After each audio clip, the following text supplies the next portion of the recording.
올해 초부터 교회 표에 맞춰서 삼위 하나님 바로 알고 믿기라는 주제로 설교를 쭉 해왔습니다. 목회 일정과 또 가정의 달인 5월을 맞아서 잠시 다른 주제로 갔는데요. 오늘부터 다시 교표대로 돌아와서 그에 관한 말씀을 살피도록 하겠습니다. 총 10번 하나님의 속성을 함께 나누었습니다. 우리가 믿는 하나님은 각 위격이 서로 독립적이고 구별되는, 그러나 그 권능과 본질과 영광과 속성이 하나인 성부, 성자, 성령 삼위 하나님입니다. 삼위일체의 하나님이죠. 삼위 하나님은 서로 사랑하는 사랑의 하나님입니다. 하나님은 사랑이시라 사도 요한이 그렇게 말한 것처럼 하나님은 사랑입니다. 그 사랑으로, 그리고 그 사랑에서 촉발되는 기쁨으로 삼위 하나님은 온 우주와 당신의 형상으로 인간을 창조하셨습니다. 그리고 하나님의 지혜와 능력으로 창조하신 모든 것들을 운행하시고 당신의 뜻대로 섭리하고 계시죠. 우리가 믿는 하나님, 성경이 우리에게 가르쳐주는 이 하나님은 영원하고 전능하시고 거룩하시며 의로우시며 선하신 하나님입니다. 우리는 막연하고 피상적인 절대자를 믿지 않습니다. 성경이 가르쳐주는 바대로 구체적인 속성을 갖고 계신, 구체적인 성품을 갖고 계신 인격자 하나님을 믿습니다. 하나님은 인격자이십니다. 그래서 우리에게 다가오실 때, 우리에게 은혜를 베푸실 때도 인격적으로 베푸십니다. 우리와 인격적으로 관계하시며 그 언약 안에서 저와 여러분을 하나님의 자녀로 혹은 하나님의 백성으로 그리스도의 신부로 대해 주시죠. 그렇다면 저와 여러분들이 하나님을 어떻게 믿어야 될까요? 하나님께서 믿는 우리에게 원하시는 것이 무엇일까요? 믿는 자와 하나님이 인격적으로 언약 안에서 관계되고 있다면 이 공식적인 언약 관계 속에서 하나님이 우리를 어떻게 대하고 우리는 하나님을 어떻게 대접해야 할까요? 오늘 함께 읽은 미가서 6장 6절, 7절, 8절은 구약 성경의 핵심 구절이기도 합니다. 기독교 신앙의 본질을 가장 잘 드러내주는 구절이기도 하죠. 1977년도에 지미 카트가 미국 대통령으로 취임할 때 바로 이 구절을 인용해서 취임 연설을 할 정도로 유명한 구절입니다. 잘 알려진 구절이죠. 그렇게 유명하고 또 잘 알려졌음에도 불구하고 우리는 이 하나님이 우리에게 원하시는 것, 자기 백성에게 구하시는 것, 그것을 우리 신앙의 선명한 내용으로 갖고 있지 못합니다. 당시 이스라엘 백성들도 그랬죠. 미가가 사역할 당시 유다와 이스라엘 백성들의 신앙은 가나안의 우상 종교의 깊은 영향을 받고 있었어요. 그래서 하나님과 바알을 겸하여 섬기는 혼합주의 신앙을 띠고 있었죠. 가나안 종교가 어떤 종교입니까? 바알과 아세라를 섬기는 종교예요. 굉장히 기계적인 신앙입니다. 그들은 바알과 아세라가 비를 주관한다고 믿었고 농사를 위해서는 비가 필수적이니까 바알과 아세라가 비를 내릴 수 있는 제2, 소위 말하는 제사를 드렸죠. 그 제사를 통해서 바알과 아세라가 협족해하면 땅에 비가 오고 그 결과 풍성한 농경의 수확이 보장된다고 믿었습니다. 이런 가나안 우상 종교는 믿음의 대상과 믿음의 주체 사이에 인격적인 교통이 전혀 없어요. 기계적인 거래만 존재할 뿐입니다. 열심히 바알에게 제사 드리면, 혹은 아세라에게 예물을 드리면 바알과 아세라가 그 제사를 받고 비를 내려주고 이스라엘 백성은 비만 얻으면 돼요. 뭐 바알을 열심히 알고 아세라가 어떤 신인지 막 이렇게 열망을 가지고 추구할 필요가 없어요. 뭐만 얻으면 되죠? 제사를 통해서 비만 얻으면 돼요. 풍성한 농경의 수확물만 보장되면 돼요. 이런 신앙은 인격적인 신앙이 아니죠. 굉장히 주술적이고 기계적인 신앙이에요. 신과 인간 사이에 거래만 존재하죠. 인격적인 교통과 사귐이 그 어디에도 없습니다. 그런 신앙에는. 여호와 신앙은 그렇지 않아요. 하나님께서 이스라엘을 출애굽시켜서 공식적으로 시내산에서 언약을 맺고 하나님이 이스라엘의 하나님이 되고 이스라엘은 하나님의 백성이 되는 이 언약 관계는 그런 거래의 관계가 아니죠. 기계적으로 무엇을 주고받는 그런 관계가 아니에요. 인격자인 하나님과 인격자인 자기 백성 사이에 끝없는 인격의 사귐, 그 교통이 일어나 그의 백성이 하나님을 닮고 그 하나님을 이 세상 가운데 반영하고 드러내는 그런 인격적인 신앙이 여호와 신앙입니다. 기독교 신앙이 언제 성립됩니까? 성삼위 하나님이 우리 가운데 찾아오셔서 성경이 계시하는 대로 우리에게 당신을 알려주시고 하나님의 하나님 되심을 우리에게 가르쳐 주심으로 그 은혜로 죄인인 인생에게 기독교 신앙이 성립됩니다. 이렇게 은혜로 시작된 신앙은 말씀과 예배를 통해서 지속적으로 하나님과의 사귐 가운데 나가고 그 사귐을 통해서 알게 된 하나님을 아는 지식이 우리의 삶의 인격과 그의 백성의 삶의 인격과 성품에 고스란히 반영되어 믿음과 사랑과 순종이라는 열매로 드러나게 되죠. 기독교 신앙은 철저하게 인격적입니다. 왜 그럴까요? 우리 신앙의 대상이 인격적인 하나님이기 때문에 그래요. 그렇기 때문에 하나님의 백성들이 말씀을 통한 혹은 예배를 통한 하나님과의 사귐을 외면하고 그 사귐을 통해서 확인된 하나님의 뜻을 사랑과 믿음과 순종으로 연결시키지 않고 가나안 종교처럼 자신들이 원하는 것, 자신들의 뜻만 관철시키기 위해서 제사를 드린다면 그건 하나님을 굉장히 모독하는 것이죠. 살아계신 인격자이신 하나님을 인격이 없는 죽은 실제가 없는 우상처럼 대하는 거예요. 근데 지금 미가가 활동할 그 당시 물론 뭐 그전에도 그런 신앙을 쭉 이스라엘이 답습해 왔지만 미가 당시에 이스라엘과 북이스라엘과 남유다가 다 그렇게 하나님과 바알을 겸하여 섬기면서 하나님을 인격자로 대하지 않고 실제가 없는 우상처럼 대하면서 거래의 수단처럼 대우했던 거죠. 하나님은 질투하는 하나님입니다. 오늘 우리 십계명 교독할 때 그랬죠. 나 여호와는 질투하는 하나님이다 그랬습니다. 견디지 못해 하세요. 자기 백성이 하나님을 이렇게 대우하면 견디지 못해 해요. 자존심이 상하는 정도가 아니고 사랑은 질투를 유발하죠. 정당한 사랑은 질투를 유발해요. 하나님의 백성들의 사랑의 방향과 내용과 목표는 하나님께만 향해져야 합니다. 근데 그게 인격도 없고 실체도 없는 우상에게 아주 기계적으로 흘러가고 있음을 하나님은 견디지 못해요. 그래서 끊임없이 그런 백성을 교정시켜 나가죠. 바른 자리로 돌아오도록 역사하시죠. 내버려 두지 않습니다. 선지자들을 역사 가운데 보내어서 계속 촉구하시죠.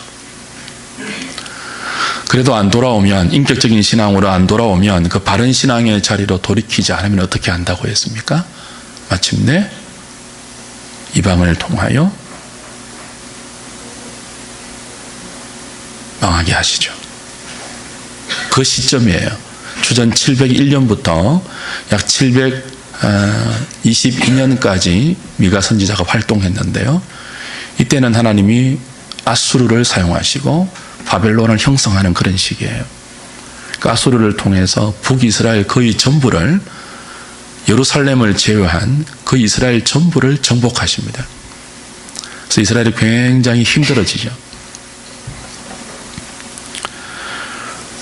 힘들어지니까 이스라엘 백성들이 하나님을 어떻게 대합니까? 불평해요. 뭐라고 불평하는가 하면, 하나님, 우리는 하나님께 제사를 잘 드렸는데, 예배를 잘 드렸는데 왜 이렇게 하십니까? 우리가 하나님께 할 도리는 다 했는데 하나님 우리에게 왜 이러십니까? 이렇게 불평을 쏟아내었죠. 미가서 6장은 이런 자기 백성과 쟁변하시는 내용입니다. 하나님께서 하나님의 법정에 이스라엘 백성 그리고 유다 백성을, 그들을 향하여서 소송을 겁니다. 미가서 6장은요, 법적인 소송의 장면이에요. 1절부터 3절까지, 오늘 6장 1절부터 3절까지 변론한다 하는 단어가 3번이나 반복됩니다. 그 전에 성경은 쟁변한다 라고 되어 있는데, 쟁변이라는 번역이 조금 더 좋은 것 같아요. 그저 변론만 하는 것이 아니고 하나님이 다투어요. 법적으로 다투어요. 누구하고요? 자기 백성과. 그 자기 백성을 피고로 삼고 하나님이 원고가 되어서 하나님의 법정에서 소송을 제기하세요. 이 소송의 증인들이 누구입니까? 1절에 보시면, 6장 1절에 보시면, 너는 일어나서 산을 향하여 변론하여 작은 산들이 내 목소리를 듣게 하라. 너희 산들과 땅에 견고한 지대들아, 너희는 여호와의 변론을 들으라. 여호와께서 자기 백성과 변론하시며 이스라엘과 변론하실 것이라 그랬죠. 산들, 작은 산들, 땅의 견고한 지대들을 이 소송의 증인으로 소환해요. 왜냐하면 이 산들과 작은 산들, 땅의 견고한 지대들은 하나님과 이스라엘이 시내산에서 공식적으로 언약을 맺을 때 다 보았거든요. 그 자리에 있었거든요. 증인들이에요. 이 증인들을 소환해놓고 하나님이 그 인격적인 언약 관계 속에서 이스라엘을 향하여 묻죠. 신문하죠. 너희들이 지금 나한테 우리는 예배 잘 드렸는데 왜 이렇게 하십니까? 라고 따지는데 정말 한번 따져볼래? 라고 법적으로 공식적으로 쟁론해요. 변론해요. 누구를 앞에 소환하고요? 정인을 소환해서. 어떻게 묻습니까?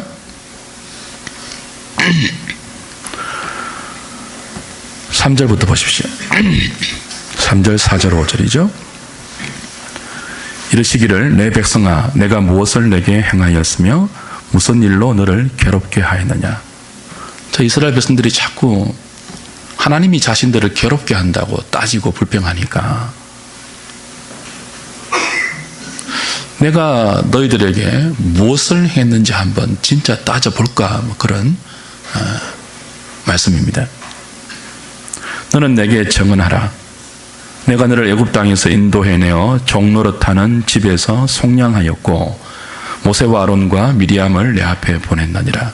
내 백성아 너는 모압 왕 발락이 꾀한 것과 보올의 아들 발람이 그에게 대답한 것을 기억하며 시딤에서부터 길갈까지의 일을 기억하라. 그리하면 나 여호와가 어떻게 행한 것을요? 공의롭게 행한 일을 알리라. 우리 지금 모세오경 쪽 민수기 거의 마지막까지 왔는데요. 수요일 때 공부하는 광야 40년 여정을 잘 아시죠? 이스라엘은 끊임없이 패역했고 하나님은 그런 이스라엘 백성들을 향하여서 끊임없이 인애와 자비를 베풀었습니다. 그걸 하나님은 내가 너희들에게 공의롭게 행했다. 옛적 일을 돌아보고 기억하면 내가 너희들이 지금 나에게 불평하는 것처럼 불의를 행한 것이 아니고 너희를 잘못 대한 것이 아니고 얼마나 공의롭게 너희를 대우하고 그 공의를 베풀었는지 알게 될 것이다. 애굽에서 너를 건져낼 때 모세와 아론과 미리암을 지도자로 삼아서 너희들의 광야 40년을 인도할 때 나는 너희들에게 공의로 대했다. 그렇게 말씀하시죠. 하나님은 이스라엘에게 못할 짓을 행한 적이 없습니다.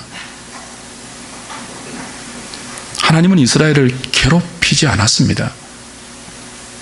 하나님 이스라엘 어떻게 대했다고요? 어떻게 행했다고요? 공의로 행했습니다. 여기 공의란 말은 체다카라는 단어인데 저 몇 번 말씀드렸죠. 구약 성경 가운데 중요한, 좀 우리가 알기에는 어려운 단어이지만 중요한 원어가 세 가지 있다고 했죠. 하나 뭐였죠? 체다카, 의. 또 하나는요? 미스파트, 공의. 또 하나는요? 헤세드, 인애라는 단어입니다. 그 한 단어를 오늘 그 세 단어가 오늘 본문에 다 나오는데요. 그 한 단어가 5절에서 이렇게 적용돼요. 불평하는 이스라엘 백성들에게 나는 너희들에게 몹쓸 짓 행하지 않았다. 너희들과 불평할 만큼 그렇게 너희들을 잘못 대하지 않았다. 체다카, 어렵게 행했다. 공의롭게 대했다. 여기 공의란 말은 하나님의 의로운 성품 혹은 하나님이 우리에게 행하신 모든 바른 일들을 일컫는 단어예요. 하나님은 선하신 분입니다. 의로우신 분이에요. 그분이 행한 모든 일은 잘못된 일이 없습니다. 모두가 옳고 선하고 바릅니다. 특별히 자기 백성에게 대하는 하나님의 모든 행하심은 더욱더 그래요. 이 의로운 하나님께서 이스라엘을 구원하실 때 그 의가 두 가지로 나타났습니다. 오늘 본문 5절에 공의롭게 행한 일은 좀 어렵다. 그런 어렵게 행한 일이라고 번역하는 것이 훨씬 이해하기 쉬워요. 왜냐하면 이 한글 성경이 이 체다카와 미스파트라는 단어를 자꾸 혼용해요. 여러 가지 단어를 막 섞어서 사용하기 때문에 혼란이 일어나는데 좀 이렇게 쉽게 정의하면은 비교적 간단합니다. 하나님의 성품과 하나님이 바르게 행하는 모든 것들을 체다카, 의로 좀 우리가 규정하고 그 하나님의 의가 우리에게 적용될 때는 공의와 미스파트와 헤세드, 인자로, 인애로 적용될 때가 많습니다. 그러니까 하나님이 공의로 이스라엘을 구원하셨죠. 공의로움으로, 의로움으로 이스라엘을 구원하셨습니다. 우리가 믿음으로 어렵다함을 받는다 할 때 그 의예요. 이스라엘을 애굽에서 구원하실 때는 그 의가 미스파트, 공의를 동반했습니다. 심판이죠. 애굽을 심판하고 자기 백성을 이스라엘을 끄집어내었어요. 10가지 재앙을 통해서 심판하고 마지막 10재앙은 장자를 통해서 애굽의 장자는 모든 것을 대표하는 것 아닙니까? 애굽 전체를 사실 심판했습니다. 그 심판을 통해서 공의로운 심판을 통해서 하나님의 의가 자기 백성의 구원으로 드러났습니다. 또 하나는 뭡니까?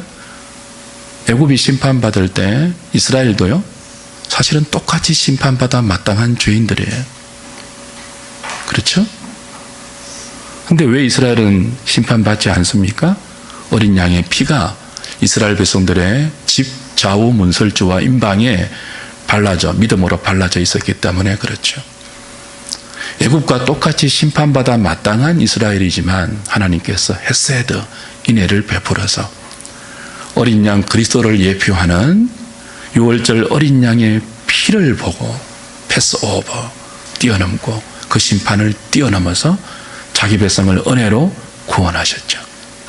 그러니까 하나님의 의로움은 이스라엘 자기 백성에게 공의와 인애라는 두 가지 속성으로 나타났어요. 그렇기 때문에 그렇게 의로운 하나님이 행하신 공의와 인애로 구원받은 백성인 이스라엘 백성이 그 의로운 하나님과 인격적인 사귐이 있다면 마땅히 그 하나님의 의로움을 자신들도 일상에서 공의와 인애로 드러내어야 되죠. 그게 하나님이 우리에게 원하시는 것입니다.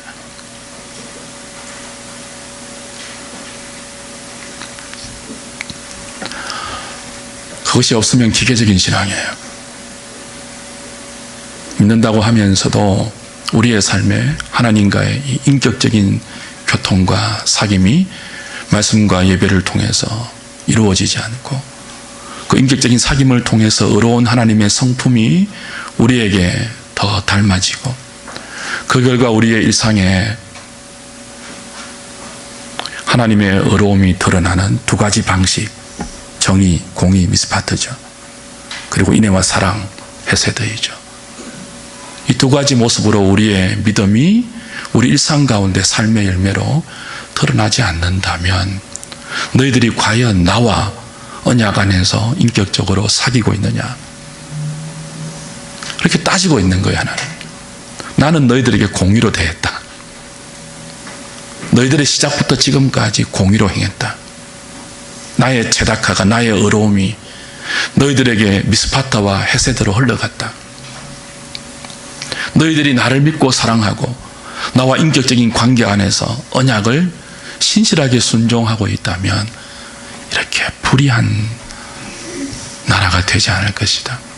너무 불의해서 너희들보다 더 악한 이방을 통해서 내가 너희들을 징계하고 교정할 정도까지 가지 않았을 것이다. 나와 교통이 있다면 너희들이 자랑하는 그 제사를 통하여, 그 예배를 통하여 나와 만나고 내 뜻을 알고 나와 지속적으로 교제하는 그런 인격적인 신앙이 너희에게 있다면 이 자리까지 오지 않았을 것이다. 하나님의 법정에 하나님이 소송을 거세요. 자기 백성에게. 불평하고 원망하는 자기 백성에게 소송을 거세요. 산들과 작은 산들과 견고한 땅의 지대들을 정인으로 소환해서 따져 묻죠.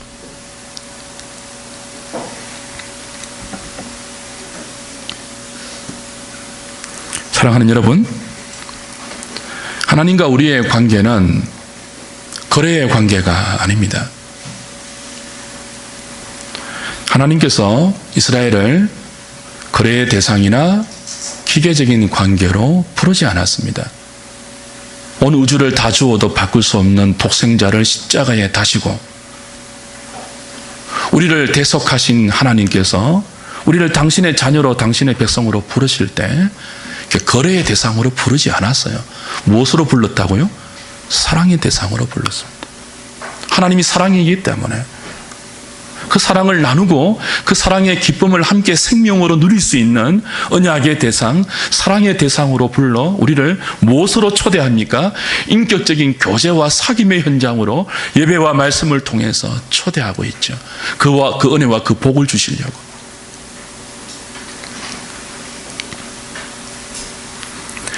하나님은 이런 목적을 가지고 이스라엘 백성을 인격적으로 부르셨고 그 인격적으로 부르시는 과정에서 당신의 의를 드러내었습니다. 공의와 인애로 드러내었습니다. 그리고 자기 백성들에게 그 공의와 인애가 오롯이 담긴 십계명의 언약의 법을 주시고 그 법을 통해서 나와 이렇게 교통하고 너희들의 일상 속에서 나와 이런 인격적인 사귐이 없는 그 어떤 존재도 발휘할 수 없는, 나타낼 수 없는, 열매로 드러낼 수 없는 정의와 인애를 드러내기를 원하셨습니다. 그런데 이스라엘은 하나님을 그렇게 대하지 않았습니다. 어떻게 대했습니까? 실제가 없는, 인격이 없는 헛된 우상처럼 대했습니다. 바알처럼 대접했습니다. 하나님을 짓밟은 것이죠. 하나님의 사랑과 그 의로움과 그 열정과 말할 수 없는 자기 백성을 향한 마음을 모욕하고 있었던 거죠.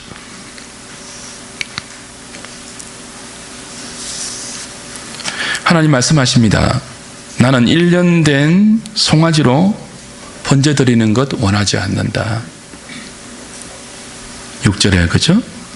1년 된 번제물로 1년 된 송아지를 번제물로 드리는 제사는 최고의 예물로 드리는 제사입니다. 근데 그거 원치 않으신대요. 7절에는요. 천천의 순양이나 만만의 강물 같은 기름을 기뻐하지 않는데요.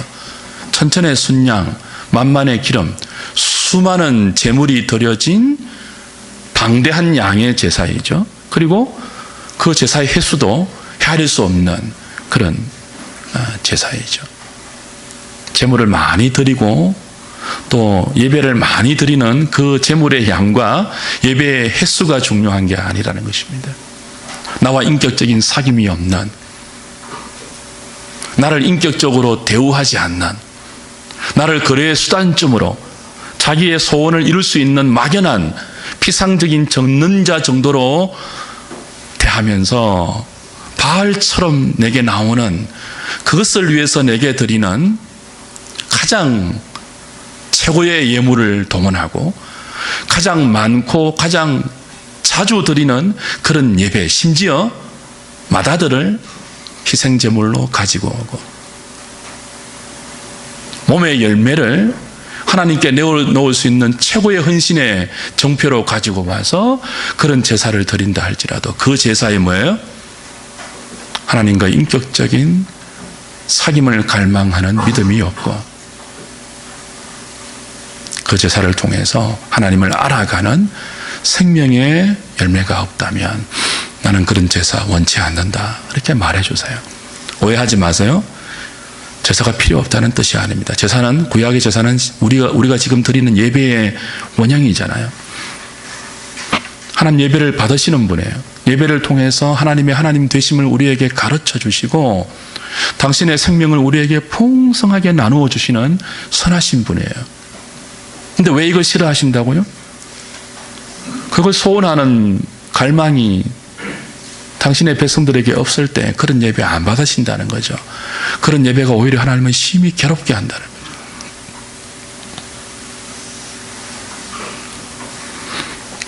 하나님 원하시는 것이 무엇입니까? 예배만 드리는 것이 아니고 그 예배를 통해서 인격적이고 살아계신 하나님과의 만남과 사귐이 영적으로 일어나고 그 결과 자기 백성의 일상에서 하나님의 성품인 정의가 행해지고 인자가 구현되는 그걸 원하고 계십니다.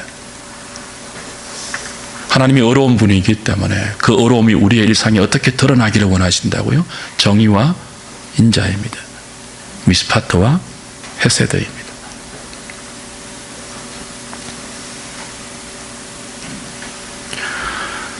정의라고 번역된 미스파트는 어떤 뜻이었죠? 제가 누차 말씀드린 것 같은데요. 하나님을 사랑하는 그 사랑이 기초가 되어서 하나님의 뜻을 따라 살려고 하는 우리의 모든 외적인 일체의 모습이 정의입니다. 하나님의 사랑이 기초가 되고 그 사랑을 기초로 해서 하나님을 사랑하기 때문에 어려우신 하나님처럼 우리도 우리의 삶의 모든 영역을 하나님 앞에서 바르게 살아내려고 하는 일체의 우리의 외적인 형태, 그게 정의입니다. 하나님 그걸 원하세요. 반대가 뭘까요? 불의이죠. 하나님을 거스르는 것입니다. 하나님의 뜻에 어긋나는 모든 외적인 형태가 불의입니다. 지금 이스라엘 백성들은요, 1년 된 송아지를 최고의 예물로 번제물로 드리고 천천의 수양 만만의 기름을 강수같이 하나님께 예물로 드리고 심지어 마다들과 몸의 열매를 하나님께 정표로 내세우면서 제사를 드리는데 그 제사 후에 뭐가 없죠? 정의로운 삶이 없어요.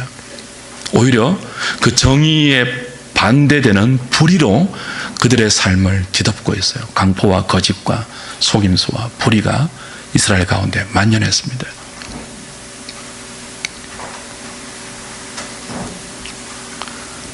또 하나 하나님 원하시는 것이 무엇이었죠? 인자입니다. 헤세드라는 단어예요. 그러니까 체다카, 미스파트, 헤세드라는 이 세 단어는 여러분이 생경에도 좀 외우시면 좋겠어요. 뭐 어렵다 그렇게 하면 안 돼요. 외우실 것은 외우셔야 돼요. 여러분은 연예인 이름 잘 외우잖아요. 주식 동향 잘 알잖아요. 골프 룰 잘 알잖아요. 하나님이 우리에게 원하시는 이 가장 중요한 세 가지는 성경의 뜻대로 좀 아실 필요가 있어요. 어려우신 하나님이 우리에게 공의와 인애란 형식으로 당신의 의를 구원으로 베풀어 주셨고, 믿음으로 어렵다함을 받은 주의 백성들은 그 어려운 하나님과 인격적인 교통 가운데 하나님을 알아가는 은혜를 누리고, 그 하나님을 아는 지식을 우리의 일상에서 정의를 행하고 인자를 사랑하는, 인애를 구현하는 그런 삶을 드러내어야 되죠. 여기 인자는 헤세드인데요, 인애로 번역하는 것이 조금 더 적확할 것 같아요. 자비와 사랑 혹은 은혜와 사랑. 이 인애는요, 이 헤세드는 하나님과 우리 사이의 인격적인 관계의 그 시작입니다. 그리고 하나님과 우리 사이가 그 언약 안에서 계속 인격적인 관계로 발전하고 지속되는 가장 유일한, 가장 효과적인 건이에요. 뿐만 아닙니다. 하나님의 형상으로 지원받은 인간과 인간 사이의 모든 관계도 참된 관계가 되게 하는 것이 무엇입니까? 인자입니다. 인애입니다. 헤세드입니다. 은혜와 사랑입니다. 남편과 아내의 관계, 자식과 부모의 관계, 종과 주인의 관계, 부하와 상사의 관계, 친구와 친구의 관계, 이 땅에 존재하는 모든 인간 관계가 참된 관계가 되려면 거래의 관계가 아니고요, 그저 기계적인 관계가 아니고요, 인격과 인격이 교통하는 참된 관계가 되려면 그 두 관계 사이가 무엇으로 엮여져야 되죠? 헤세드로 엮여져야 돼요. 은혜와 사랑으로 엮여져야 돼요.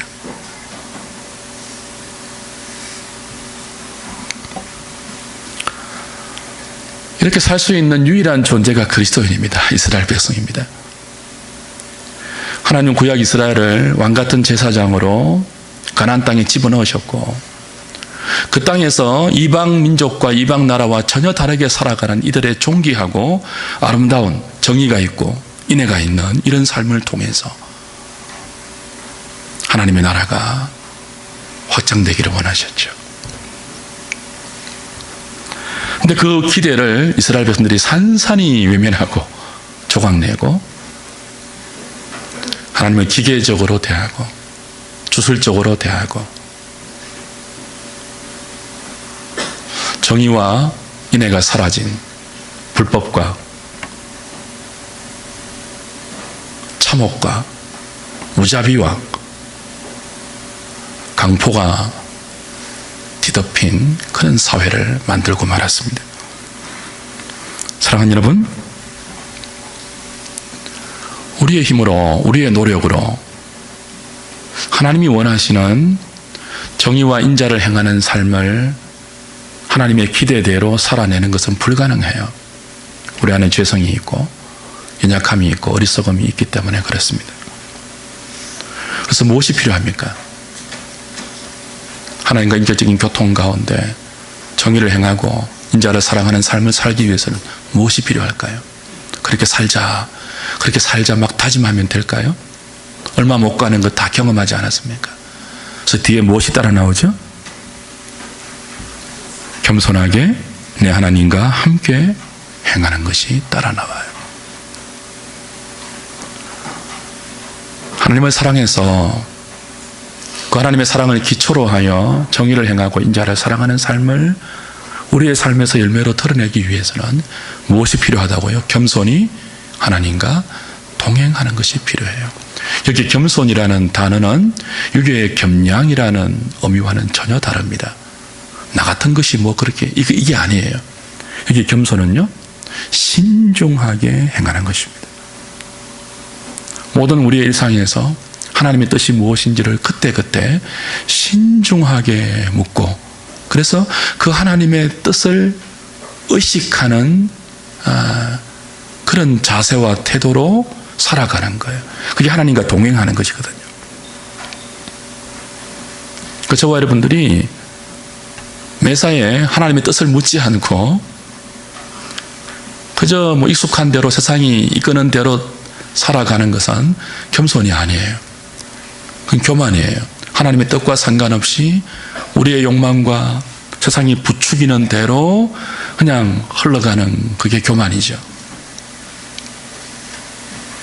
겸손히 하나님의 뜻을 신중하게 물어서 메사의 주님의 뜻 아래에서 우리의 삶을 구가하려고 할 때 하나님께서 어떤 은혜를 주시는가 하면 성령의 교통을 허락하세요.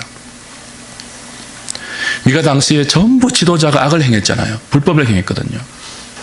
거짓을 일삼았거든요. 그래서 온 사회를 불법과 강포와 거짓과 속임수로 뒤덮이는 그런 사회를 지도자가 만들었거든요. 그 악한 지도자들 사이에서 미가가 하나님의 정의를 외치고 하나님의 인자를 그들의 삶에 촉구할 수 있는 비결이 무엇일까요? 미가 자신의 담대함일까요? 미가 자신의 믿음의 우월함일까요? 그렇지 않습니다. 미가서 3장 가보십시오. 8절에 이렇게 말해요.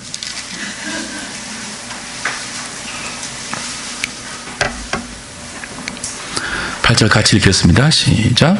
오직 나는 여호와의 영으로 말미암아 능력과 정의와 용기로 충만해져서 야곱의 허물과 이스라엘의 죄를 그들에게 보이리라. 오직 무엇으로 말미암아요? 여호와의 영으로 말미암아. 이 성령을 말하거든요. 구약 때부터 하나님은 겸손하게 신중하게 주의 뜻을 물으면서 어떻게 살아야 합니까? 주의 뜻을 어떻게 더 잘 알 수 있습니까? 그 매사에 그런 태도로 하나님과 동행하는 자에게 하나님 무엇을 허락하셨다고요? 성령의 은혜를 허락하셨어요. 그리고 그 성령의 능력으로 우리 육신이 연약하여서 할 수 없는 공의를 행하고 정의를 행하고 인자를 사랑하는 삶을 우리 일상에서 가능할 수 있도록 은혜를 베푸셨죠. 미가가 그 성령의 은혜로, 그 성령의 능력으로 이런 메시지를 외쳤고 그런 삶을 살았어요.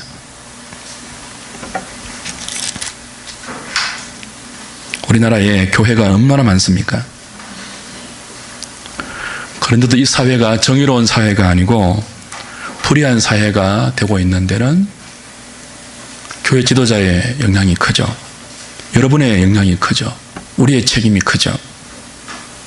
성도들이 하나님의 공의를 맛보지 못하고 당신의 의가 어떻게 우리에게 공의와 사랑으로 적용되어서 베풀어졌는지를 깨닫지 못하고 경험하지 못하고 말씀과 예배를 통해서 공의로운 하나님을 만나지 못하고 인격적인 하나님과의 교통과 사귐이 없는 기계적이고 우리의 소원을 관철하기 위해서 그저 열심히 있고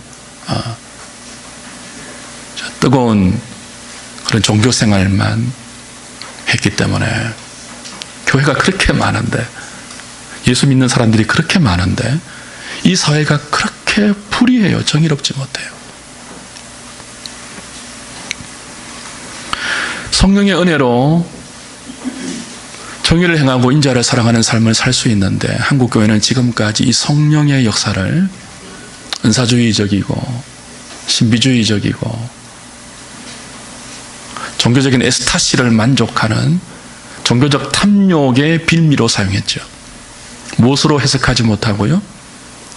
우리로 하여금 하나님을 믿게 하고 그 하나님과의 인격적인 사귐을 가능하게 하고 그래서 그 교통 가운데 하나님의 성품을 닮아 정의를 사랑하고 인자를 구현하는 그 삶의 유일한 원동력으로서의 성령 사역을 해석하지 못하고 엉뚱하게 성령을 해석했기 때문에 성령 그렇게 말은 많은데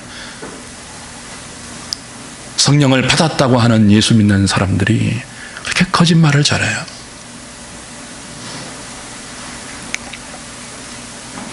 오늘 성찬식을 행합니다. 원래 우리 교회는 2달에 한 번 성찬식을 행하는데요. 성찬식은 단순히 예수 그리스도의 죽음을 이렇게 기념하는 정도가 아니고 기념하는 동시에 성령의 은혜로 우리가 지금 여기에 몸을 갖고 있지만 믿음으로 이 떡과 잔을 받을 때 성령의 역사 가운데 우리의 영혼이 전상으로 올라가 주님의 실제적인 몸을 대하고 믿음으로 이 잔과 떡을 받을 때 성령의 역사로 우리 영혼이 입으로 육신의 떡을 먹듯이 우리 영혼이 생명의 양식이신 그리스도를 먹는 실제적인 은혜가 허락되는 시간이 성찬이에요. 저 성찬은 은혜의 수단이죠. 이 성찬을 통해서 피폐해진 우리의 영혼이 소성함을 얻고 그 영혼의 소성함을 통해서 하나님이 원하시는 것, 이 땅에 정의를 행하고 인자를 사랑하는 그런 삶이 가능해지는 것입니다. 그 은혜를 사모하시면서 오늘 성찬에 함께 참여하면 좋겠습니다. 우리 찬송가 317장 1절 2절 찬송하시죠.